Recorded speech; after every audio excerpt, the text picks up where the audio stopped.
छाती ठोक कर कहती हूं कि मेरा कुबरेश्वर बाबा भंडार भर देगा। ये विश्वास, ये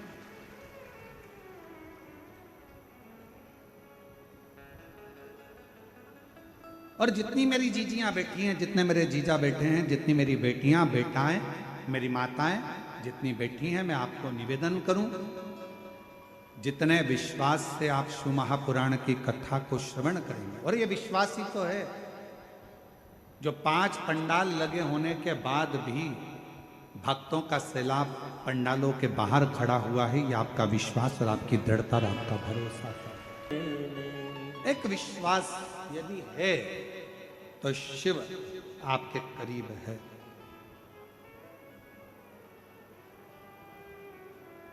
क्या कहती है देवराज ब्राह्मण की कथा? देवराज तो कभी शंकर जी के मंदिर ही नहीं गया। देवराज तो कभी भगवान शंकर को जानता तक नहीं था। जिस देवराज ब्राह्मण ने कभी मंदिर नहीं गया, जल नहीं चढ़ाया, पूजन नहीं करी, अर्चना नहीं करी, आराधना नहीं करी, साधना नहीं करी, मंत्र नहीं जपा, अनुष्ठान नहीं किया, पूजन नहीं की, अर्चना नहीं की, और वो शिव जी के धाम चले गया।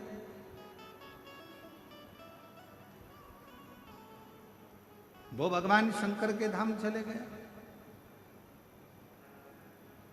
ए मेरी छत्तीसगढ़ की जीजियों और मेरे छत्तीसगढ़ के जीजाओं, बेटियों बेटाओं, मेरी माताओं, आपसे निवेदन करूं, एक बार एकांत में बैठना और एकांत में बैठकर कभी इस बात पर विचार करना कि देवराज ने आखिर पुण्य कौन सा करा था।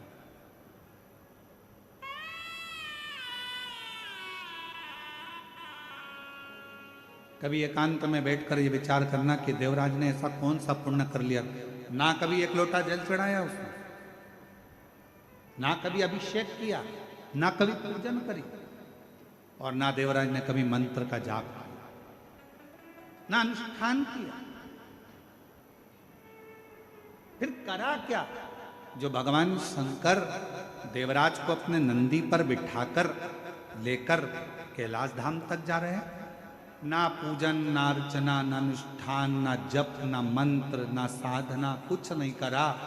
देवराज ने केवल एक काम करा, 5 मिनट शिव महापुराण की कथा में बैठकर कथा को सुन लिया और उसे परम धाम मिल गया। परम धाम।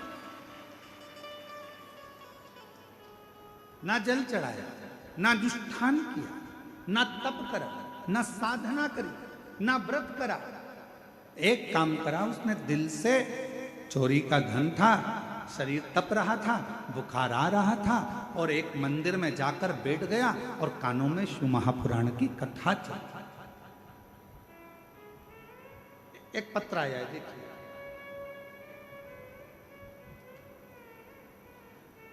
मेरा नाम योगिता शर्मा है, मैं राजिम की निवासी हूं, जिला गरियाबाद से आई हूं। कहीं बैठी हो तो हाथ हिला सकती हैं, अगर कहीं बैठी हो तो हाथ हिला का। अब किसी पर जरा से हम पर कर दो, जरा से हम पर कर दो। उसकी कृपा ऐसी, उसकी करुणा ऐसी। कितना विश्वास लेकर आप कथा सुन रहे हैं, यह आपके ऊपर निर्भर करता है। कितनी दृढ़ता धारण कर कर आप कथा सुन रहे हैं, यह आपके ऊपर निर्भर करता है। आप शिव महापुराण पर कितना भरोसा करते हैं, यह आपके ऊपर निर्भर करता है। सीहोर वाले महाराज जी तो 7 दिन कथा सुनाएंगे, चले जाएंगे। दयाल सिंह जी इस कथा का आयोजन कराए हैं, बोलबम समिति इसका आयोजन कराई है। समिति आयोजन कराकर अपना आनंद पाती है, जनमानस को श्रवण कराती है कथा। अब यह आपके ऊपर निर्भर करता है कि आप अपने घर से जब चले हो, घर के लोगों ने पूछा कहाँ जा रही हो, आपने कहा शिव महापुराण की कथा भिलाई में हो रही है, हम बाहर नहीं जा सकते, हम बहुत दूर नहीं जा सकते, अपने भिलाई में हो रही है, जयंती स्टेडियम में हो रही है। लोग कहेंगे पानी गिर रहा है, कीचड़ हो रहा है, कहाँ बैठोगी, मेरा छाता है ना, मेरा छाता है ना, मेरी पन्नी है पॉलिथीन, बैठूंगी, कथा सुनूंगी, दिल से सुनूंगी, पंडाल में जगह नहीं मिलेगा, बाहर बैठकर सुनूंगी, पर कथा को श्रवण कर कर अपनी नगरी में, अपने छत्तीसगढ़ में, अपनी भिलाई में, अपने जयंती स्टेडियम में हो रहा है। दुनिया के लोग बाहर बाहर सुनने जाते हैं, कम से कम मेरे लिए मेरा बाबा यहां तक आया है, मुझे जाना है, कथा श्रवण कर, मुझे कथा। विश्वास कितना, भरोसा कितना, दृढ़ता कितनी, कितने विश्वास के साथ आप कथा को श्रवण करते हो, यह आपके ऊपर निर्भर करता है।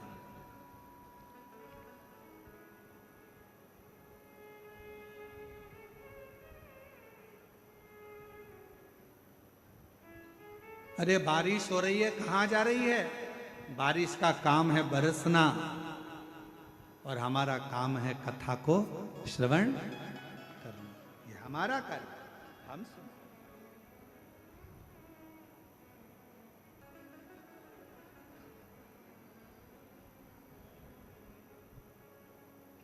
दो शब्द हैं जिन पर थोड़ा ध्यान दीजिएगा, एक है अफवाह और दूसरा है वाह।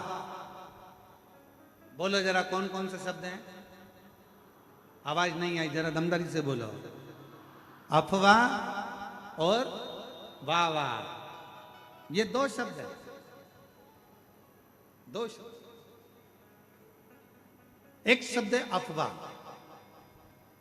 गलत बोल देना, गलत सुना देना, किसी के लिए गलत बता देना, अफवाह उड़ा देना।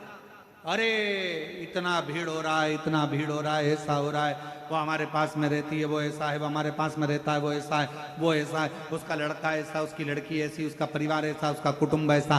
अफवाह उड़ाने में कलयुग में सब माहिर हैं। अफवाह उड़ाने में कलयुग में सब माहिर हैं, इसलिए थोड़ा सावधानी रखना। शिव महापुराण की कथा कहती है किसी अफवाह में मत जाना। क्यों?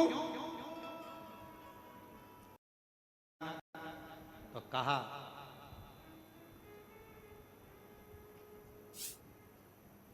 अफवाह और वाह वाह, ये दो शब्द व्यक्ति को बर्बाद कर देते।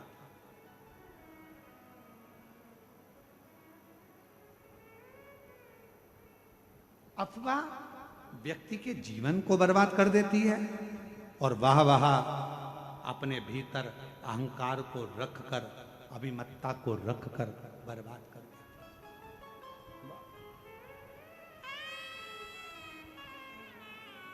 इसलिए थोड़ा सावधान। एक कितना सुंदर प्रसंग है। एक गांव में एक बुजुर्ग व्यक्ति रहता था, बड़ा बड़ा प्रतिष्ठित था, बड़ा प्रतिष्ठित।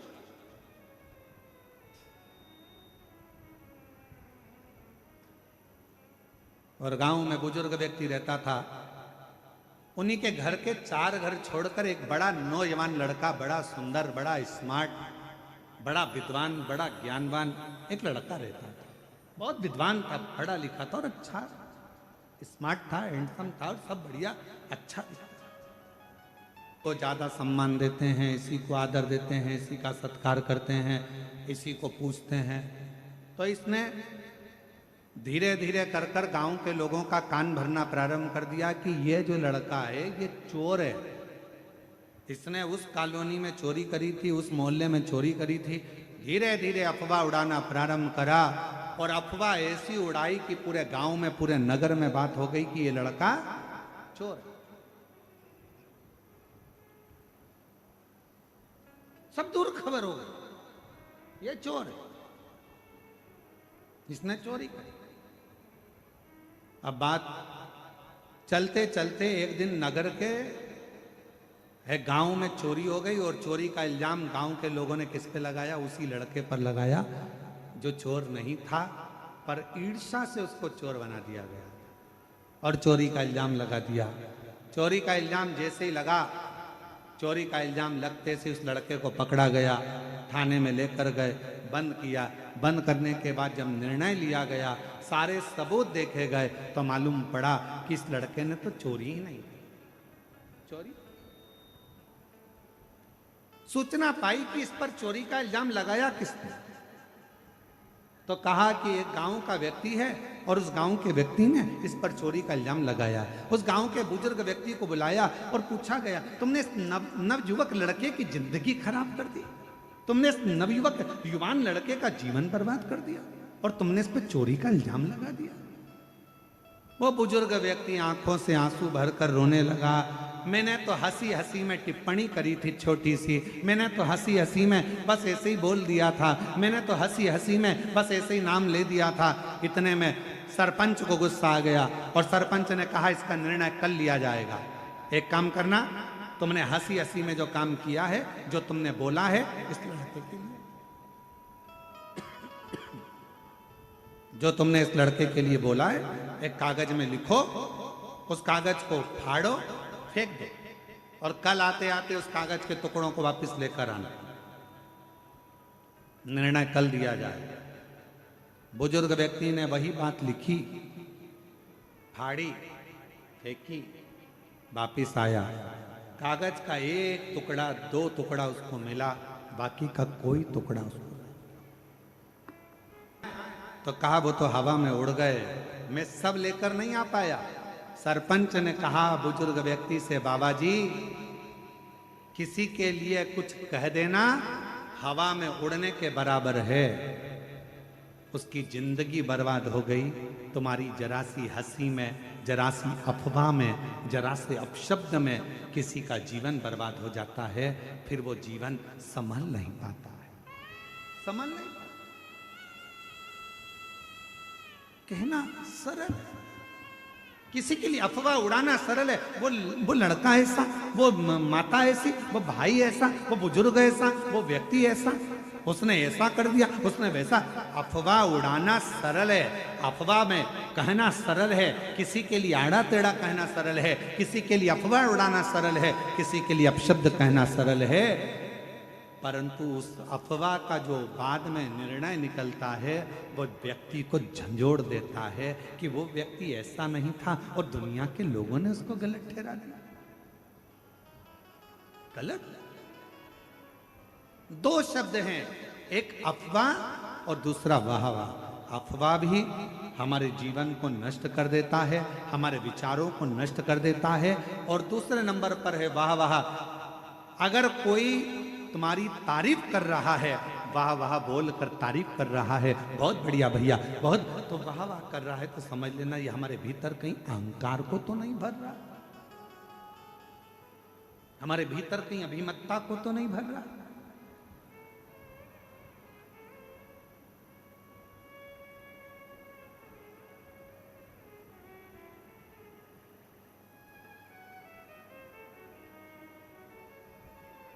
थोड़ा बचिए, थोड़ा अफवाह से भी बचना, थोड़ा वाहवाह से भी बचना, दोनों से।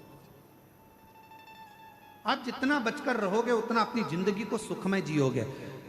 देवराज नामक का ब्राह्मण, वो देवराज नाम के ब्राह्मण के भीतर उसने ना कभी दान करा, ना कभी पुण्य करा, ना सत्कर्म करा, ना कभी मंत्र जाप करा, ना कभी स्मरण करा, ना कभी अभिषेक करा, ना कभी पूजन करी, ना कभी आराधना करी। बस उसने एक काम करा, मरने से पहले उस देवराज नाम के ब्राह्मण चोरी का धन लेकर गया था, शंकर के शिवालय में पहुंच गया और शिवालय में जाकर उसने 2 मिनट, 5 मिनट, 1 मिनट, 1.5 मिनट की शिव महापुराण की कथा को श्रवण कर सुन।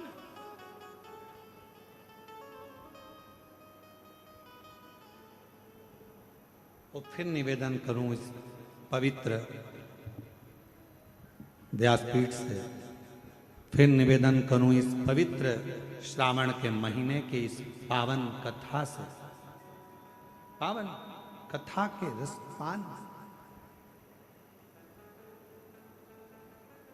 आपने सावन के महीने में यदि अभिषेक नहीं करा है, सावन के महीने में यदि पूजन नहीं करी है, सावन के महीने में अगर शिव जी के मंदिर नहीं गए हो, सावन के महीने में अगर शंकर भगवान का मंत्र जाप नहीं करा है, सावन के महीने में अगर नाम जाप नहीं करा है, तो श्रावण के महीने में अगर बन सके तो शिव महापुराण की कथा 2 मिनट 5 मिनट की अवश्य पंडाल में जाकर श्रवण करो, तुम्हें उसका फल अवश्य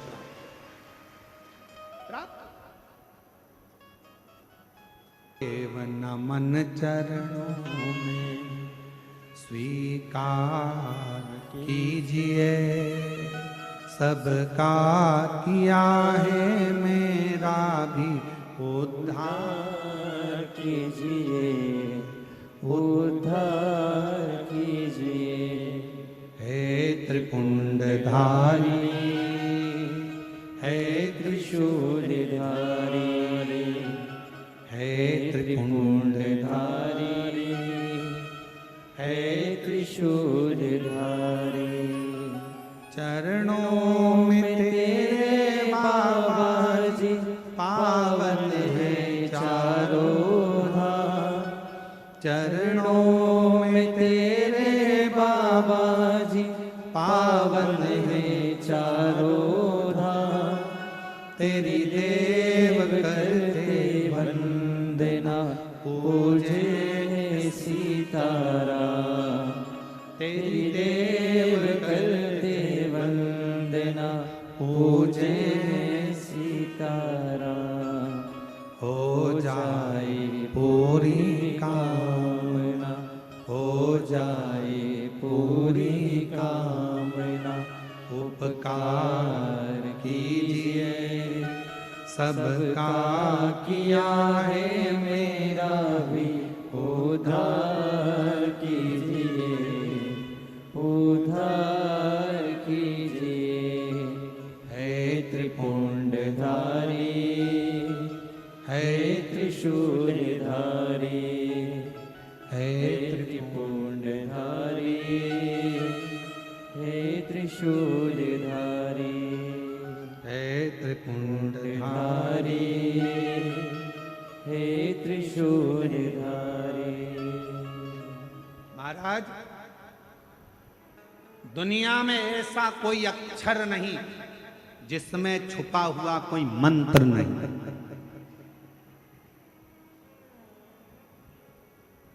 संपूर्ण ब्रह्मांड में, दुनिया में ऐसा कोई अक्षर नहीं जिसमें छुपा हुआ मंत्र नहीं।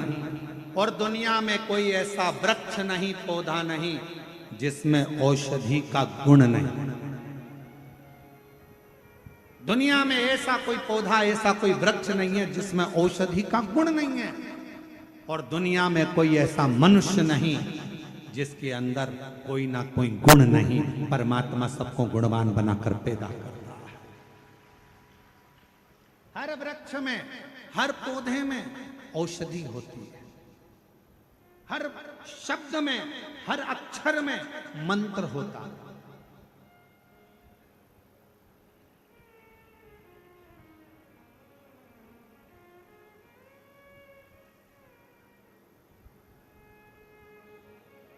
कथा पर ध्यान दीजिएगा। चंचुला देवी पति बिंदुक के लिए शिव महापुराण की कथा सुन रही। दिवस निकलते गए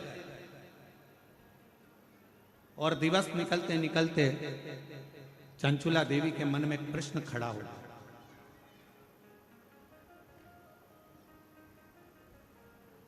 श्रावण की यह पवित्र कथा भिलाई छत्तीसगढ़ से चल रही है। बड़ा सावधानी से सुनिएगा आप लोग इस कथा। पूरे छत्तीसगढ़ का गौरव है ये पवित्र कथा, जो श्रावण महीने में बोलबम समिति श्री दया सिंह जी को मैं साधुवाद दूं तो इतनी दिव्यता और भव्यता के साथ इस कथा का दिव्य आयोजन हो रहा है। और आपके विश्वास को मैं नमन करता हूं। दया सिंह जी कह रहे थे, गुरुजी हमने ऐसे शिव भक्त नहीं देखे। कथा होना थी 30 तारीख से और शंकर जी के ये सारे भक्त 21 तारीख से आना चालू हो गए थे और 21 तारीख से बैठना चालू हो गया। हमने पूछा दया सिंह जी से कि इतने लोगों का जो आ रहे थे 21 तारीख से, इनको तो 30 तारीख की कथा थी तो 29 को पहुंचना था, 28 को पहुंच जाते, पर 21 तारीख से 10-12 दिन पहले, 7 दिन 8 दिन पहले यहाँ पहुंचना कैसे व्यवस्था हो जजमान की? तो कहा गुरुजी 21 तारीख से शिव भक्त यहाँ पहुंचना चालू हो गए और हम जब भी आते तो ये प्रयास करते कोई भूखा तो नहीं है, कोई रह तो नहीं गया।